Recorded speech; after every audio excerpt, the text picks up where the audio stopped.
I thank the Noble Lord the Minister for his introduction, very clear introduction to this statutory instrument. And it's a pleasure to follow the Noble Lord, Lord Moynihan's expressions of clear concern for green sustainable change, the need for systems thinking, the joining up of various elements of environmental impacts in understandable ways. And it's clear that at this point in time on December 1, there's little alternative but to back this statutory instrument.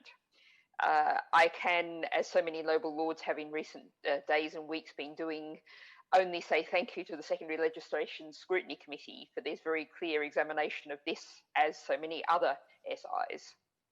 And I note that they say that this allows qualifying Northern Ireland goods which meet EU requirements to be placed on the GB market, even where those requirements may differ from those applying in Great Britain after the transition period. It will also allow products from Great Britain to be placed on the Northern Ireland market, provisions being made for a UK brackets NI mark, which will have to accompany all products which have been CE certified by UK bodies and are destined for the NI market. It goes on, but I'll stop there. But my question to the Minister is, I'm thinking particularly about small independent businesses. Is the Minister confident they're getting the advice and the understanding, have the chance to understand these complex, very last minute arrangements? As the Noble Lord the Minister said, this is another change from the 2019 statutory instrument. I was thinking perhaps of traders on eBay and other similar trading platforms. What contact has the government had not just with big businesses, but such trading platforms which are used these days by many small traders? They're suffering under the turmoil of COVID, and they've got this problem now, but also this is a problem as we see regulations diverge and possibly change in the future. It's only going to become more complex. There's a need to deal with the next month, the next 12 months, but will also there be support in place for the long-term continuing problems that will inevitably arise?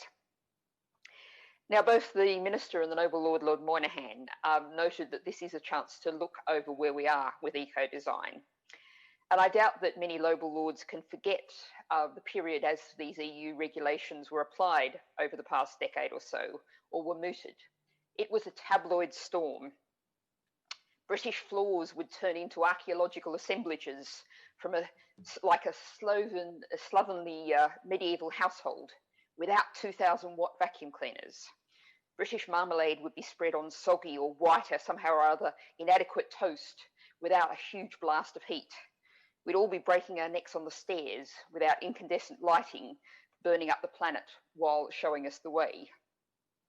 I do wonder if some of those journalists who were writing that guff then might like to recant now, particularly as the Noble Lord the Minister noted in his introduction, it's had the, scare quotes, terrible effect of saving households £100 a year, as well as cutting greenhouse gas emissions.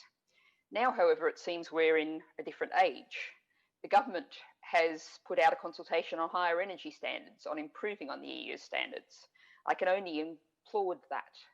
The cleanest, greenest, cheapest energy you can possibly have is the energy you don't need to use. Now, the EU headline energy efficiency target for appliances for 2030 is at least 32.5%. Can the Noble Lord the Minister tell me if the government has in mind how much it'd like to exceed that figure by?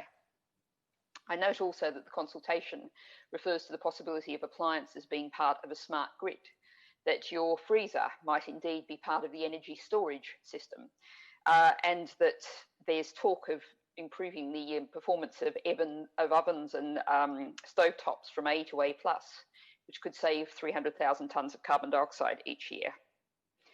And there's also talk of displaying lifetime energy costs at the point of purchase for a product, plus the additional information on the cost of running it, and importantly, and this picks up points that the Noble Lord, Lord Moynihan made, how easily it can be repaired, reused and recycled, and how durable it is. I wonder if the Noble Lord the Minister might like to consider whether the government could actually sign up to the Manchester Declaration, also known as the right to repair. We'd be talking about an end to planned obsolescence, the creation of a situation where if any element of an appliance goes wrong, it can be repaired, ideally at home or in a repair cafe, that the parts will be available when needed and the documentation available to assist the repairer. This, of course, happens in a context where we've seen, and I'm quoting here a German study from 2015, but I doubt that the situation's changed, where there was effectively a doubling in the proportion of defective appliances sold, up from 2004 to 2012. And the number of appliances failing in their first 5 years of use went from 7% to 13%. What we're talking about here is a real change towards ensuring that we and our appliances tread lightly on the planet. So we come back to Northern Ireland, and I think what the discussion has already revealed is how much this is a fast changing area in terms of the technology, the practice, the consumer expectation, and of course the urgent planetary need. The future is surely going to look back and ask just what we thought we were doing in the past few decades in terms of planned obsolescence. Batteries in a certain band of popular phone designed not to be replaced, the sheer profligacy of our use of the resources. But in Northern Ireland, in the situation it is in now, with the trading situation, as the Noble Lord the Minister outlined in the introduction, is going to be an ongoing considerable difficulty.